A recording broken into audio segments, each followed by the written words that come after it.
The Man Who Was Thursday, A Nightmare, by GK Chesterton. Read by Zachary Brewster Geiss, Greenbelt, Maryland, April 2007. Chapter 8. The Professor Explains. When Gabriel Syme found himself finally established in a chair, and opposite to him, fixed and final also, the lifted eyebrows and leaden eyelids of the professor, his fears fully returned. This incomprehensible man from the fierce council, after all, had certainly pursued him. If the man had one character as a paralytic and another character as a pursuer, the antithesis might make him more interesting, but scarcely more soothing. It would be a very small comfort that he could not find the professor out if by some serious accident the professor should find him out. He emptied a whole pewter pot of ale before the professor had touched his milk. One possibility, however, kept him hopeful and yet helpless. It was just possible that this escapade signified something other than even a slight suspicion of him. Perhaps it was some regular form or sign. Perhaps the foolish scamper was some sort of friendly signal that he ought to have understood. Perhaps it was a ritual. Perhaps the new Thursday was always chased along Cheapside, as the new Lord Mayor is always escorted along it. He was just selecting a tentative inquiry when the old professor opposite suddenly and simply cut him short. Before Syme could ask the first diplomatic question, the old anarchist had asked suddenly, without any sort of preparation, "Are you a policeman?" Whatever else Syme had expected, he had never expected anything so brutal and actual as this. Even his great presence of mind could only manage a reply with an air of rather blundering jocularity. "A policeman," he said, laughing vaguely. "Whatever made you think of a policeman in connection with me?" "The process was simple enough," answered the professor patiently. "I thought you looked like a policeman. I think so now." "Did I take a policeman's hat by mistake out of the restaurant?" asked Syme, smiling wildly. "Have I by any chance got a number stuck on me somewhere? Have my boots got that watchful look? Why must I be a policeman? Do let me be a postman." The old professor shook his head with a gravity that gave no hope, but Syme ran on with a feverish irony. "But perhaps I misunderstood the delicacies of your German philosophy. Perhaps policeman is a relative term. In an evolutionary sense, sir, the ape fades so gradually into the policeman that I myself can never detect the shade. The monkey is only the policeman that may be. Perhaps a maiden lady on Clapham Common is only the policeman that might have been. I don't mind being the policeman that might have been. I don't mind being anything in German thought." "Are you in the police service?" said the old man, ignoring all Syme's improvised and desperate raillery. "Are you a detective?" Syme's heart turned to stone, but his face never changed. "Your suggestion is ridiculous," he began. "Why on earth—" The old man struck his palsied hand passionately on the rickety table, nearly breaking it. "Do you hear me ask a plain question, you pattering spy?" he shrieked in a high, crazy voice. "Are you or are you not a police detective?" "No," answered Syme, like a man standing on the hangman's drop. "You swear it," said the old man, leaning across to him, his dead face becoming, as it were, loathsomely alive. "You swear it! You swear it! If you swear falsely, will you be damned? Will you be sure that the devil dances at your funeral? Will you see that the nightmare sits on your grave? Will there really be no mistake? You are an anarchist? You are a dynamiter? Above all, you are not in any sense a detective. You are not in the British police." He leant his angular elbow far across the table and put up his large loose hand like a flap to his ear. "I am not in the British police," said Syme with insane calm. Professor de Worms fell back in his chair with a curious air of kindly collapse. "That's a pity," he said, "because I am." Syme sprang up straight, sending back the bench behind him with a crash. "Because you're what?" he said thickly. "You are what?" I'm a policeman, said the professor with his first broad smile and beaming through his spectacles. But as you think policeman only a relative term, of course I have nothing to do with you. I am in the British police force, but as you tell me you are not in the British police force, I can only say that I met you in a dynamiters club. I suppose I ought to arrest you. And with these words he laid on the table before Syme an exact facsimile of the blue card which Syme had in his own waistcoat pocket, the symbol of his power from the police. Syme had for a flash the sensation that the cosmos had turned exactly upside down, that all trees were growing downwards and that all stars were under his feet. Then came slowly the opposite conviction. For the last 24 hours the cosmos had really been upside down, but now the capsized universe had come right side up again. This devil from whom he had been fleeing all day was only an elder brother of his own house, who on the other side of the table lay back and laughed at him. He did not for the moment ask any questions of detail. He only knew the happy and silly fact that this shadow, which had pursued him with an intolerable oppression of peril, was only the shadow of a friend trying to catch him up. He knew simultaneously that he was a fool and a free man, for with any recovery from morbidity, there must go a certain healthy humiliation. There comes a certain point in such conditions when only three things are possible. First, a perpetuation of satanic pride, secondly, tears, and third, laughter. Syme's egotism held hard to the first course for a few seconds, and then suddenly adopted the third. Taking his own blue police ticket from his own waistcoat pocket, he tossed it onto the table. Then he flung his head back until his spike of yellow beard almost pointed at the ceiling and shouted with a barbaric laughter. Even in that close den, perpetually filled with the din of knives, plates, cans, clamorous voices, sudden struggles and stampedes, there was something Homeric in Syme's mirth, which made many half-drunken men look round. "What you laughing at, governor?" asked one wondering laborer from the docks. "At myself," answered Syme, and went off again into the agony of his ecstatic reaction.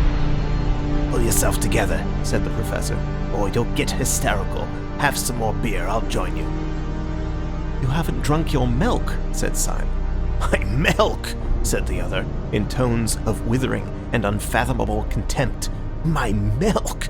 Do you think I'd look at the beastly stuff when I'm out of sight of the bloody anarchists? We're all Christians in this room, though perhaps," he added, glancing around at the reeling crowd, "not strict ones. Finish my milk? Great blazes! Yes, I'll finish it right enough." And he knocked the tumbler off the table, making a crash of glass and a splash of silver fluid. Syme was staring at him with a happy curiosity. "I understand now," he cried. "Of course you're not an old man at all." "I can't take my face off here," replied Professor de Worms. "It's rather an elaborate make-up. As to whether I'm an old man, that's not for me to say. I was 38 last birthday."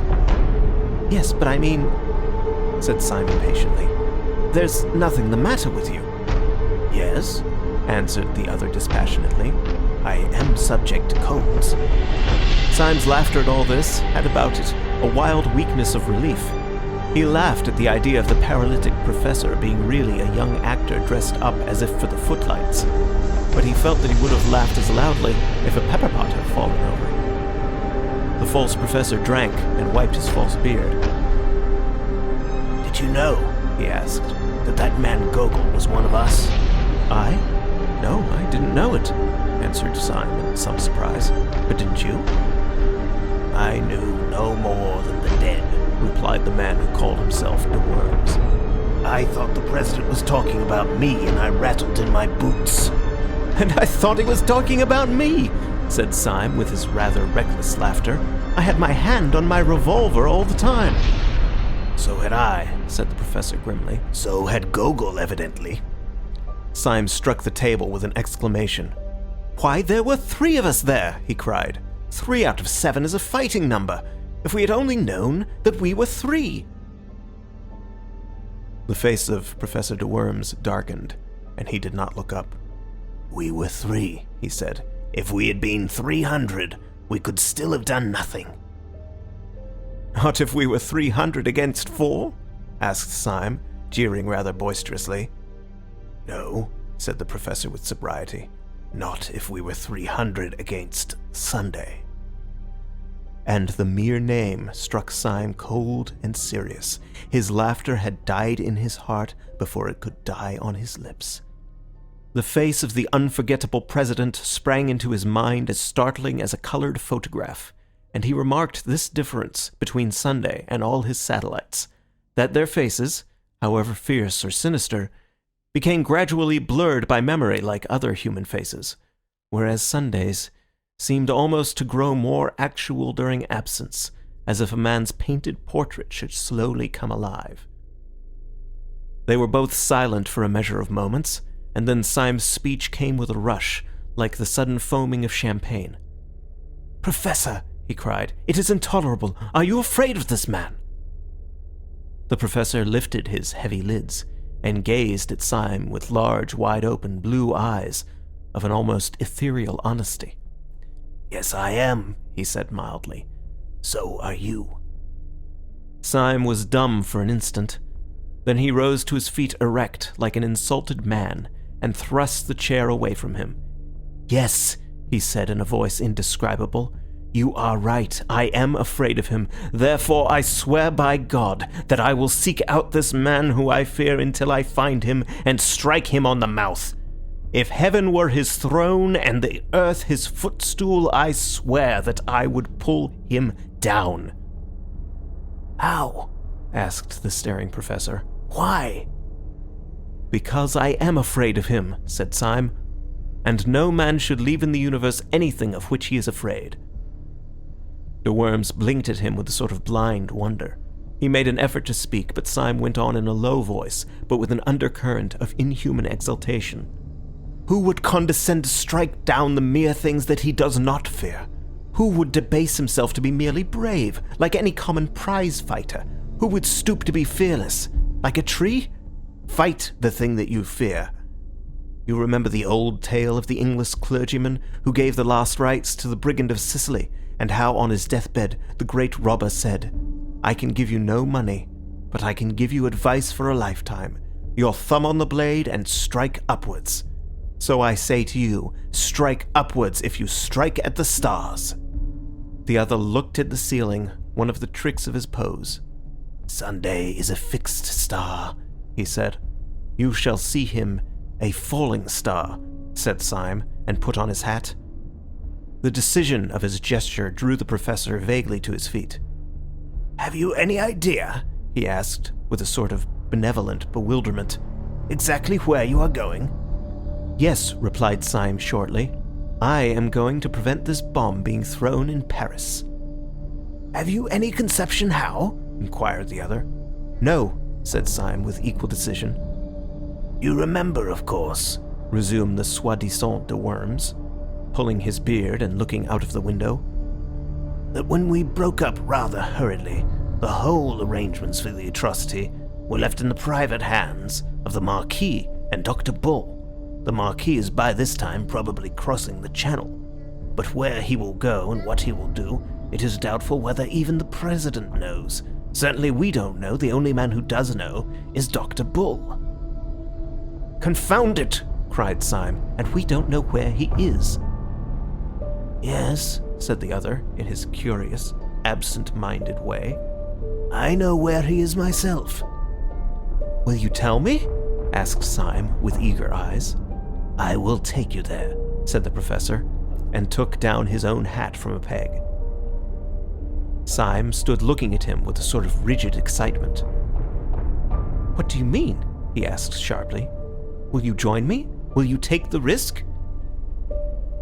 "Young man," said the professor pleasantly, "I am amused to observe that you think I am a coward. As to that, I will say only one word, and that shall be entirely in the manner of your own philosophical rhetoric. You think that it is possible to pull down the president. I know that it is impossible, and I am going to try it." And opening the tavern door, which let in a blast of bitter air, they went out together into the dark streets by the docks. Most of the snow was melted or trampled to mud, but here and there a clot of it still showed grey rather than white in the gloom. The small streets were sloppy and full of pools, which reflected the flaming lamps irregularly and by accident, like fragments of some other and fallen world.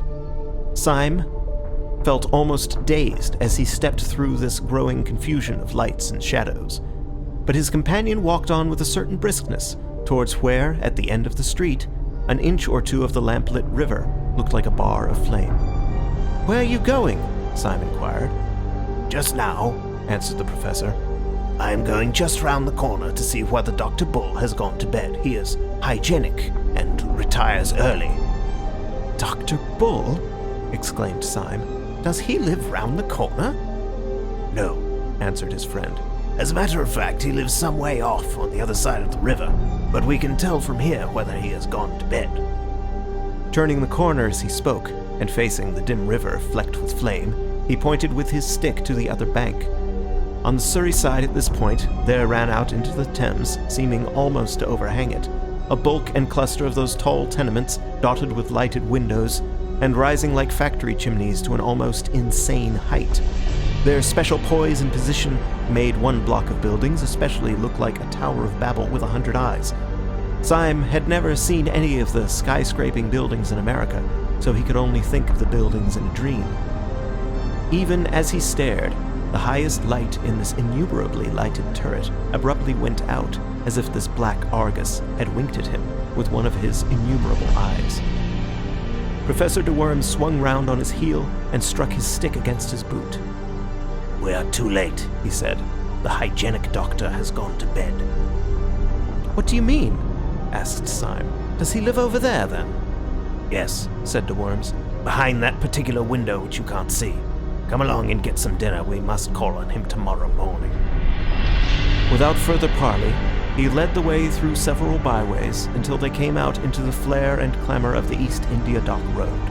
The professor, who seemed to know his way about the neighbourhood, proceeded to a place where the line of lighted shops fell back into a sort of abrupt twilight and quiet, in which an old white inn, all out of repair, stood back some 20 feet from the road. "You can find good English inns left by accident everywhere, like fossils," explained the professor. "I once found a decent place in the West End." "I suppose," said Syme, smiling, "that this is the corresponding decent place in the East End?" "It is," said the professor reverently, and went in. In that place they dined and slept, both very thoroughly.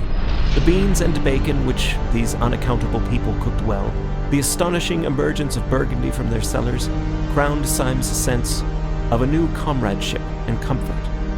Through all this ordeal, his root horror had been isolation, and there are no words to express the abyss between isolation and having one ally.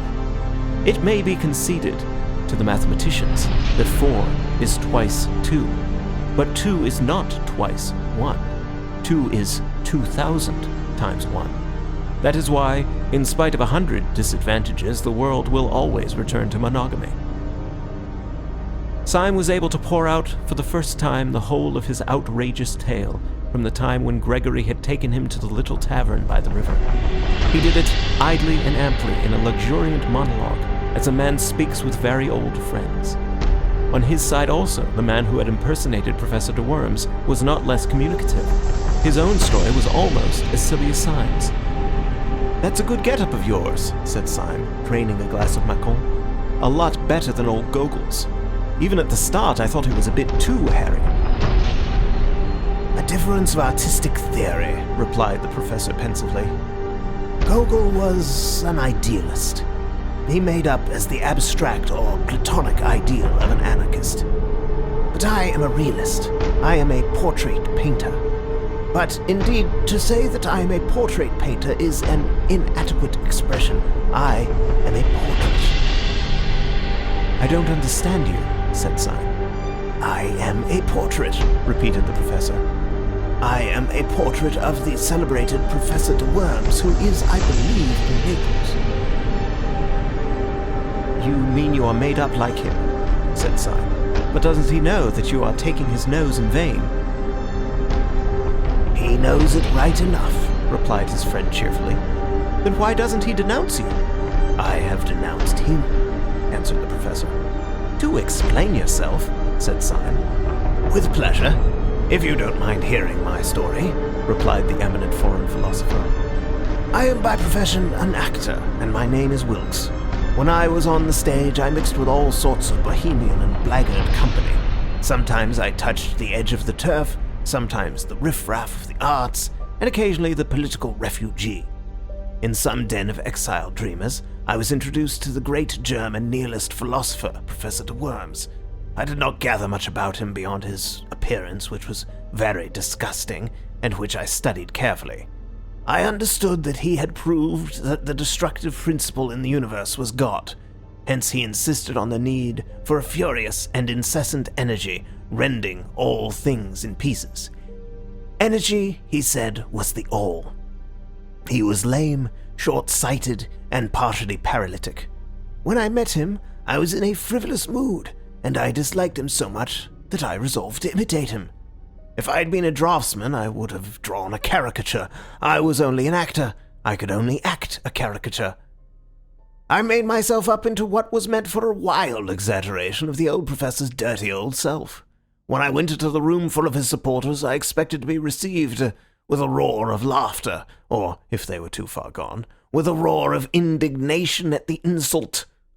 I cannot describe the surprise I felt when my entrance was received with a respectful silence, followed, when I had first opened my lips, with a murmur of admiration. The curse of the perfect artist had fallen upon me. I had been too subtle, I had been too true. They thought I really was the great nihilist professor. I was a healthy-minded young man at the time, and I confess that it was a blow. Before I could fully recover, however, 2 or 3 of these admirers ran up to me radiating indignation and told me that a public insult had been put upon me in the next room. I inquired its nature. It seemed that an impertinent fellow had dressed himself up as a preposterous parody of myself. I had drunk more champagne than was good for me, and in a flash of folly, I decided to see the situation through. Consequently, it was to meet the glare of the company and my own lifted eyebrows and freezing eyes that the real professor came into the room. I need hardly say there was a collision. The pessimists all round me looked anxiously from one professor to the other professor to see which was really the more feeble. But I won. An old man in poor health, like my rival, could not be expected to be so impressively feeble as a young actor in the prime of life. You see, he really had paralysis, and working within this definite limitation, he couldn't be so jolly paralytic as I was. Then he tried to blast my claims intellectually. I countered that by a very simple dodge. Whenever he said something that nobody but he could understand, I replied with something which I could not even understand myself. I don't fancy, he said, that you could have worked out the principle that evolution is only negation, since there inheres in it the introduction of lacuna, which are an essential of differentiation. I replied quite scornfully, You read all that up in Pinkworts. The notion that involution function eugenically was exposed long ago by Glump.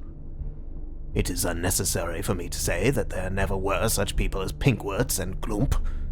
But the people all round, rather to my surprise, seemed to remember them quite well, and the professor, finding that the learned and mysterious method left him rather at the mercy of an enemy slightly deficient in scruples, fell back upon a more popular form of wit. I see, he sneered. You prevail like the false pig in Aesop. And you fail, I answered, smiling, like the hedgehog in Montaigne. Need I say that there is no hedgehog in Montaigne? Your claptrap comes off, he said. So would your beard. I had no intelligent answer to this, which was quite true and rather witty. But I laughed heartily, answered, like the Pantheus boots, at random, and turned on my heel with all the honors of victory. The real professor was thrown out, but not with violence, though one man tried very patiently to pull off his nose. He is now, I believe, received everywhere in Europe as a delightful impostor. His apparent earnestness and anger, you see, make him all the more entertaining. Well, said Syme, I can understand your putting on his dirty old beard for a night's practical joke, but I don't understand your never taking it off again." "That is the rest of the story," said the impersonator. "When I myself left the company followed by reverent applause, I went limping down the dark street, hoping that I should soon be far enough away to be able to walk like a human being. To my astonishment, as I was turning the corner, I felt a touch on my shoulder and turning, found myself under the shadow of an enormous policeman. He told me I was wanted. I struck a sort of paralytic attitude and cried in a high German accent, 'Yes, I am wanted by the oppressed of the world. You are arresting me on the charge of being the great anarchist Professor de Worms.' The policeman impassively consulted a paper in his hand. 'No, sir,' he said civilly. 'At least, not exactly, sir. I am arresting you on the charge of not being the celebrated anarchist Professor de Worms.' This charge, if it was criminal at all, was certainly the lighter of the two, and I went along with the man doubtful but not greatly dismayed. I was shown into a number of rooms, and eventually into the presence of a police officer, who explained that a serious campaign had been opened against the centers of anarchy, and that this, my successful masquerade, might be of considerable value to the public safety. He offered me a good salary and this little blue card. Though our conversation was short, he struck me as a man of very massive common sense and humor. But I cannot tell you much about him personally because..." Syme laid down his knife and fork. "I know," he said, "because you talked to him in a dark room." Professor de Worms nodded and drained his glass. End of Chapter 8.